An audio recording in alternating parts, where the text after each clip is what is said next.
जापानी कंपनी डेकन की योजना अगले 2 से 3 वर्षों में इम्पोर्टेड एयर कंडीशन कंपोनेंट्स को कम करने और उन कंपोनेंट्स को भारत में बनाने की है। Deccan air conditioning India private limited, Deccan industries limited, Japan की सहायक कंपनी, उम्मीद करती है कि इसके कुल विनिर्माण में इम्पोर्टेड कंपोनेंट्स की हिस्सेदारी आंध्र में अपनी प्रस्तावित तीसरी इकाई के बाद लगभग 40% के मौजूदा स्तर से 0 के करीब आ जाएगी। डेकन कंपनी, जिसकी आंध्र प्रदेश में तीसरी विनिर्माण इकाई स्थापित करने की योजना है, यह नया संयंत्र डोमेस्टिक के अलावा अफ्रीकी और मिडिल ईस्ट बाजारों को भी एक्सपोर्ट करेगा। डेकन इंडिया के डायरेक्टर और सीनियर वाइस प्रेसिडेंट कुलदीपक विरमानी के अनुसार इस महीने की शुरुआत में यूनिट पर काम शुरू हो गया है और वाणिज्यिक उत्पादन अगस्त-सितंबर 2023 तक शुरू होने की उम्मीद है। डेकन इंडिया पहले चरण में इकाई पर करीब 1000 करोड़ रुपए का निवेश कर रही है।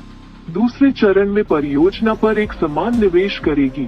डेकन इंडिया के यह विस्तार, जो एयर कंडीशन कंपोनेंट्स के लिए PLI योजना के तहत इसके निवेश प्रस्ताव का एक हिस्सा है, अपने कारखाने से इंपोर्ट्स में 15% की कटौती करेगा।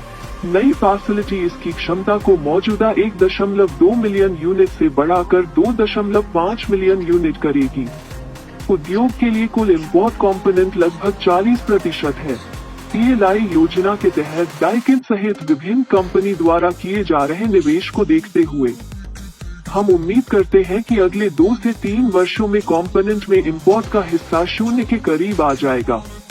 डेकन इंडिया के डायरेक्टर और सीनियर वाइस प्रेसिडेंट कुलदीपक विरमानी ने कहा।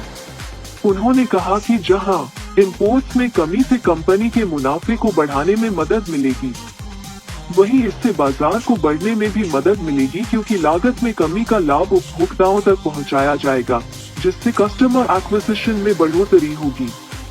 भारत में एयर कंडीशन बाजार, जिसका अनुमान वित्त वर्ष 20 में 7 मिलियन यूनिट प्रति वर्ष था, कोविड-19 महामारी के कारण वित्त वर्ष 2011 में घटकर 5.5 मिलियन यूनिट हो गया। हालांकि जून 2021 के बाद मांग में लगातार सुधार हुआ है।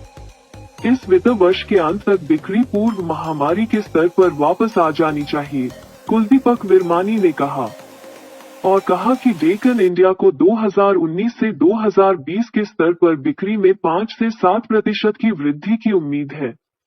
चालू वित्त वर्ष के दौरान कंपनी के टर्नओवर में 20% से अधिक की वृद्धि दर्ज करने की संभावना लगभग 5200 करोड़ रुपए है, जो वित्त वर्ष 2021 में 4300 करोड़ रुपए से अधिक है, जब पूरा उद्योग महामारी से प्रेरित मंदी से प्रभावित था, उन्होंने कहा।